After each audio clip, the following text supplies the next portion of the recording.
நான் பல இடங்கள்ல பேசியிருக்கேன். தப்பு நடக்குதுன்னு நீ ஒத்துக்கவே தயாரா இல்ல. நீ எப்ப தப்ப சரி செய்வ?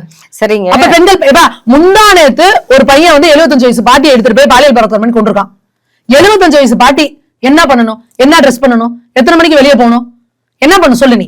குழந்தை, பச்சை குழந்தை, 7 வயசு குழந்தை, 5 வயசு குழந்தை. போக்சோ வழக்குகள் 2021 இருந்து 2023 வரைக்கும் எடுத்த NCRB டேட்டா எடுங்க. NCRB டேட்டால 2021 வரைக்கும் கிட்டத்தட்ட 5,77,000 கேசஸ். இப்போ 2023 கிட்டத்தட்ட 1,77,000 தாண்டி போயிட்டு இருக்குது. 55% அதிகமாகி போயிருக்கு. ஆளுநர் அவர்கள் அறிக்கையில கொடுத்திருக்காருல, குழந்தைகள் மீதான போக்சோ வழக்குகள் 50% மேல அதிகமாயிருக்கு. என்ன பண்ணிட்டு இருக்கீங்க? அப்ப டேட்டா போய் சொல்லுதா? NCRB டேட்டா போய் சொல்லுதா? பெண்கள் மீதான பாலியல் குற்றம் நியூஸ் பேப்பர்ல டெய்லி அங்க ஒரு பொண்ணு பாலியல் பலாத்காரம், இங்க ஒரு பொண்ணு பாலியல் பலாத்காரம், அங்க ஒரு குழந்தைய கொண்டுட்டாங்க வந்துகிட்டு இருக்கா இல்லையா? அப்ப நியூஸ் பேப்பர்ல இருக்கனா போய் சொல்றானா? இங்க இருக்க எல்லா நியூஸ் பேப்பரும் என்டிஏ கூட்டணிக்காரனா? அப்ப அந்த நியூஸ் பேப்பர் மேல கேஸ் போடுங்க. இல்ல பொதுமக்கள் நாங்க பகுதியில இருக்கோம்ல, எங்க பகுதியில போன நடக்குது, எங்க கண்ணு கெட்டதுல நடக்குது, எங்க சொந்தக்காரங்க தெரிஞ்சு நடக்குது இல்ல.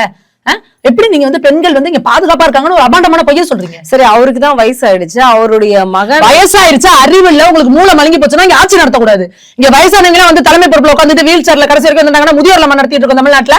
நீங்க வீல் சேர்ல உட்காந்துக்கிட்டு நிறைவே இல்லாத வரைக்கும் நானே தான் தலைவரா உட்காந்துருப்பேன் அப்படின்னா நீங்க எங்களோட வரிப்பணத்துல நீங்க அதுக்கான காசை வாங்கிக்கிட்டு நீங்க எம்எல்ஏவோ எம்பியா உட்காந்துருப்பீங்க.